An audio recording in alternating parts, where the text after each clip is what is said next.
Good morning friends. ધોરણ 12માં આપણે અત્યાર સુધીમાં 1 થી 6 યુનિટ જે આપણે પૂરા કર્યા. ગ્રામરના મોસ્ટલી ટોપિક આપણે કમ્પ્લીટ કરેલા છે. હવે જેમ જેમ નજીક આવતી જાય એમ આપણે હવે એક્ઝામની પેપર પેટર્ન મુજબ આપણે તૈયારી કરવાનું થાય. તો કેવી રીતની તૈયારી કરવી, શરૂઆતના વિડીયો આપણે સેક્શન એથી શરૂઆત કરી અને કેવી રીતના તમને પૂછાશે કે એમાં તમે સ્કોરિંગ માર્ક્સ કરી શકો, કે એમાં તમે કેવી રીતની ટેકનિકથી જવાબ આપો તો તમને ફાયદો થશે, એ બધી ચર્ચા આપણે હવે કરીએ. તેમાં શરૂઆતમાં સેક્શન એમાં 1 થી 4 પ્રશ્નો જે તમારી આપણે પેપર સ્ટાઇલ પણ મેં તમને અગાઉ સમજાવેલી હતી, એમાં તમને ખ્યાલ પણ છે કે શું આવશે. અહીંયા હવે મારો આશય એ છે યુનિટ 1થી લઈ અને યુનિટ 6 સુધી, કુલ યુનિટ આપણા 10 છે, પણ ગવર્મેન્ટે આ કોવિડને કારણે જે કોર્સમાં ઘટાડો કર્યો છે 30%, એમાં છેલ્લા 4 યુનિટ આપણે નીકળી ગયા છે. આપણે 1 થી 6 યુનિટ કરવાના છે. તો 1 થી 6 યુનિટમાં આજનો વિડીયો લેક્ચર યુનિટ 1નો રીડ 1 અને રીડ 2ના ટ્રુ ફોલ્સના અમુક સેન્ટેન્સ તમારી સામે મૂકો. એ 4 માર્ક્સના પૂછાય છે. 4 માર્ક્સ રોકડા હોય છે, પૂરેપૂરા માર્ક્સ મળે, પણ એ સેન્ટેન્સને તમારે ખાસ ધ્યાનથી થોડુંક વાંચવું પડે, કારણ કે એ સેન્ટેન્સને ખોટું કરવા માટે થઈ અને કંઈક એમાં થોડો ઘણો ફેરફાર કરી નાખેલો હોય. તો એને લીધે આપણી ભૂલ ન જાય, પણ બાકી વ્યવસ્થિત સેન્ટેન્સ લખી એની સામે આપણે લખીએ. સેન્ટેન્સ ટ્રુ હોય તો ટ્રુ લખીએ, ફોલ્સ હોય તો ફોલ્સ લખીએ. ફરીથી કહું છું, સેન્ટેન્સ લખવાનું અને પછી એની સામે એનો જવાબ, અથવા એની નીચે એની લીટી એક છોડી દઈએ આપણે, એમાં આપણે જવાબ લખીએ કે ટ્રુ કે ફોલ્સ. તો આજના વિડીયો લેક્ચરમાં મારો વિચાર એવો છે કે યુનિટ 1 એમાં રીડ 1 અને રીડ 2 એના અમુક સેન્ટેન્સ લઈ તમે પાઠ વાંચી જાજો, પાઠનો વિડીયો લેક્ચર જોઈ લેજો. જો વ્યવસ્થિત રીતે સ્કોરિંગ, તમને એ પણ કહું છું કે તમને મેસેજ મળી ગયો હશે, તમારા બોર્ડના ફોર્મ માટેના ડોક્યુમેન્ટ કલેક્શન આપણે કરીએ છીએ. એટલે બોર્ડના ફોર્મ ભરાવાના છે, બોર્ડની એક્ઝામ લેવાવાની છે અને તમારે એક્ઝામ આપવાની છે. એ 110%ની વાત છે. એટલે જો તમે ક્યાંય થોડું એવું વિચારતા હોય કે હવે આ વર્ષે કાંઈ નહીં ને એમને કોઈ એક્ઝામ આવશે જ અને તમારે એક્ઝામ દેવાની પણ થશે. ઓકે, તો દરેક પહેલાં આપણે હવે ટ્રુ ફોલ્સ માટે 1 થી 6 યુનિટના વિડીયો લેક્ચર આવશે, એ તમે જોઈ લેજો.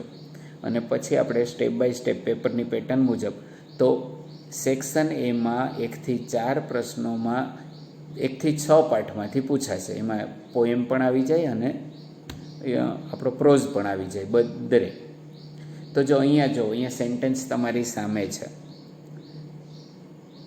પહેલું છે આપણે કે the first step two install love is to open your heart. A sentence true છે કે ફોલ્સ છે, એ તમે યુનિટ વ્યવસ્થિત વાંચેલું હોય તો જ ખબર પડે. કે પહેલું સ્ટેપ પાઠમાં છે ઓપન યોર હાર્ટ, એમ આવે છે, ખબર છે? તો એ સેન્ટેન્સ આવે ટ્રુ. તો એની સામે તો આપણે લખીએ ટ્રુ, અથવા તો અહીંયાથી આપણે ટ્રુ એવી રીતના એક નિશાની કરીએ. લવ વિલ, પછી સેકન્ડ જો, લવ વિલ ઓટોમેટિકલી ઇરેઝ. તમે લવ ઇન્સ્ટોલ કરો તો ઓટોમેટિકલી ઇરેઝ થઈ જશે તમારી અંદરથી. highesteem.exe એ ઓટોમેટિકલી ઇરેઝ થઈ જાય. તો એ સેન્ટેન્સ ટ્રુ છે કે ફોલ્સ? તો રિયલમાં એ સેન્ટેન્સ કેવું છે? ફોલ્સ છે. highesteem તો ઇન્સ્ટોલ થાય, બરાબર, highesteem તો રનિંગ થાય, એ ઇરેઝ મીન્સ કે નીકળી જતું નથી. જો ભૂલ થઈ તમારાથી ભૂલ ન થઈ જાય એ જોવાનું રહે. You have to open low esteem, ત્યાં આવે કે you have to erase low esteem to turn off girls.exe and resentment.com. girls.exe અને resentment.comને તમારે ટર્ન ઓફ કરવું હોય તો તમારે ઓપન કરવું પડશે લો એસ્ટીમ. તો એ સેન્ટેન્સ પણ કેવું આવશે? ફોલ્સ.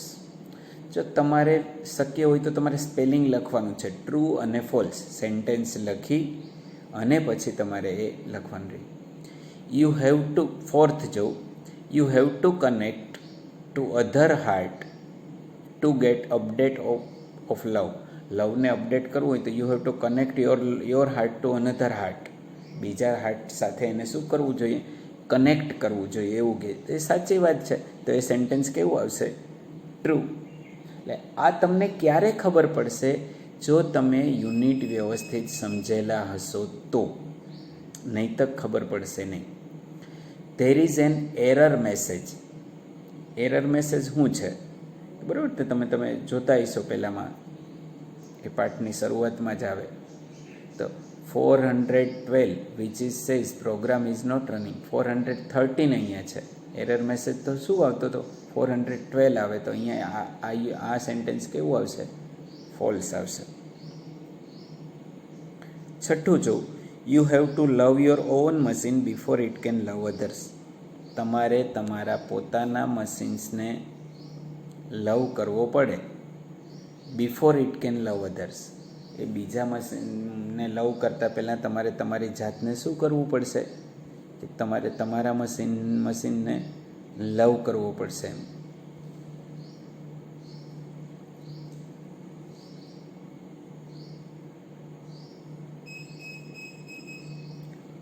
તો એ કેવું આવશે? એ સેન્ટેન્સ ટ્રુ આવશે.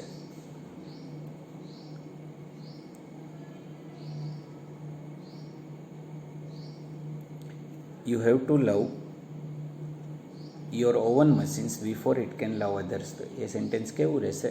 ટ્રુ. સાતમું જોઉં, copy the files name forgiveself.doc, self-esteem.txt, realizeworth.txt and goodness.doc to your my heart directory. Sentence સમજજો.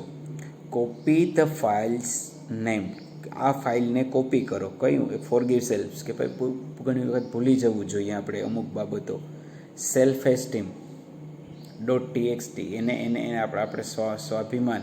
રિયલાઇઝ વર્થ, ગુડનેસ .doc આ બધી ફાઇલોને તમારે કોપી. તો એ સેન્ટેન્સ પણ કેવું આવશે?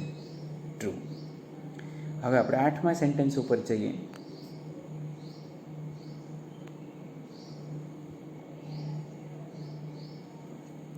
વેન લવ ઇઝ ઇરેઝ, કે જ્યારે તમારામાંથી લવ ઇરેઝ થઈ જાય, you will get peace, warmth and contentment. જો તમારામાં લવ જ ના હોય, પ્રેમ જ ના હોય, તો પીસ, શાંતિ, વાર્મથ, લાગણી, કન્ટેન્ટમેન્ટ, સંતોષ, એવું થાય. તો એ સેન્ટેન્સ હકીકતમાં કેવું આવશે? ત્યાં ફોલ્સ આવશે. 9મું જોવું, લવ ઇઝ માલવેર. માલવેર એટલે શું ખબર છે ને? કે જે કંઈક વાયરસ આવી જાય અને તમારી આખી ફાઇલ કરપ્ટ થઈ જાય, તમને કંઈક બીજી તકલીફ પડે, એને માલવેર કહેવાય. તો લવ ઇઝ, એ તો પ્યોર છે, બરાબર? તો અહીંયા પણ શું આવશે? એ સેન્ટેન્સ પણ કેવું આવશે? ફોલ્સ આવશે. 9મું પણ ફોલ્સ થશે. ઓકે, હવે આપણે આગળ જઈએ 10મામાં. Love is increase by sharing its various modules. Love છે એ ઇન્ક્રીઝ થાય છે by sharing it's.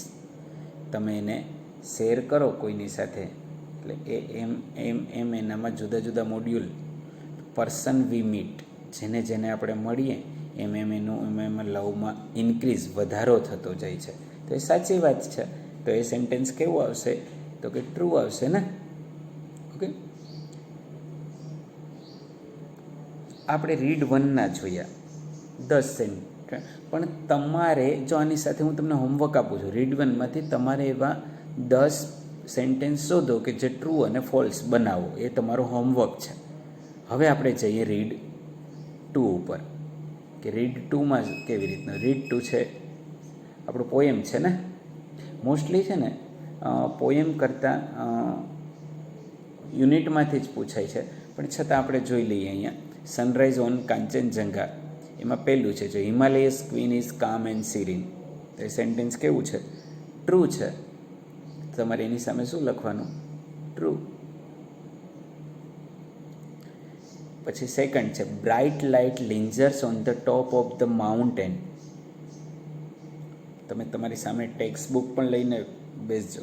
The bright light lingers on the top of the mountain at dawn, DAWN.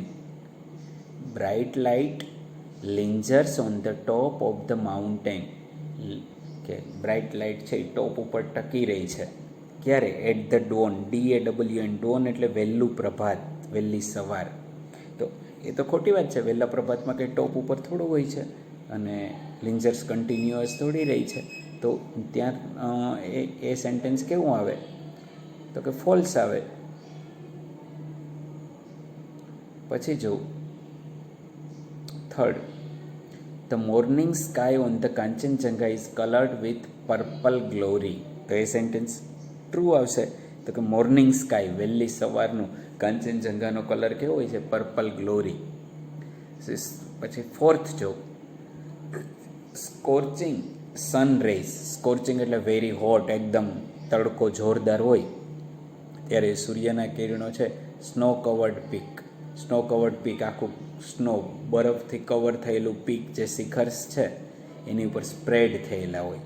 તો રેઝ, કિરણો તો ક્યારે હોય?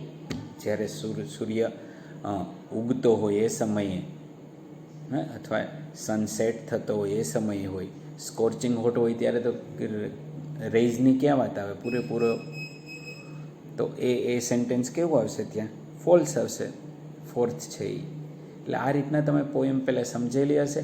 ન સમજેલી હોય તો હજુ એક વખત વિડીયો જોઈ લેજો અને પછી તમે સમજવાની કોશિશ કરજો, એટલે તમને વધારે આઈડિયા આવશે, વધારે રીતે સારી રીતે તમને સમજાશે. તો ફિફ્થ જો fountains of love are immortal. Mortal એટલે કે જેનો નાશ નક્કી છે, પણ પ્રેમના જે ફાઉન્ટેન્સ છે એ તો ઇમોર્ટલ છે. તો એ સેન્ટેન્સ કેવું આવે?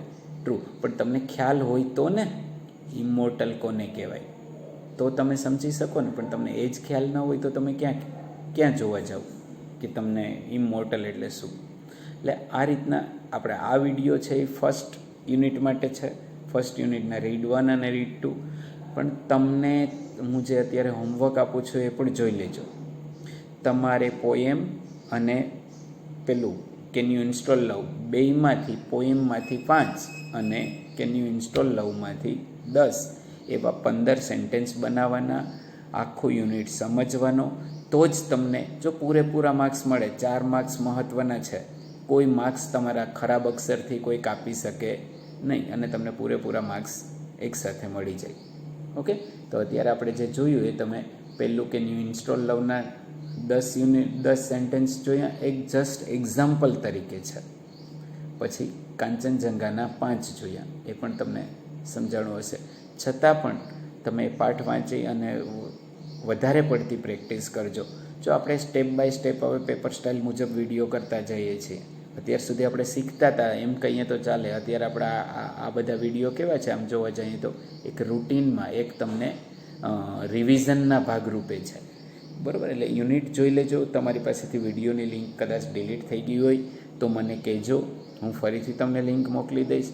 અને અથવા તમે યુટ્યુબ ચેનલ ઉપર જઈને પણ સર્ચ કરી અને એ લિંક ફરીથી જોઈ શકશો. ન મળે તો મને તમે કહેજો. પણ મહેનત કરજો, હા, અને સારી રીતે મહેનત કરો અને ખૂબ સારા માર્ક્સ આ વખતે આપણે આ કોરોનાની સ્થિતિમાં, COVID-19ની સ્થિતિમાં પણ આપણે સારામાં સારું રિઝલ્ટ મેળવીએ અને આપણે દુનિયાને દાખલો બેસાડી શકીએ કે અમે શું કરી શકીએ એમ છીએ. ઓકે, આવજો.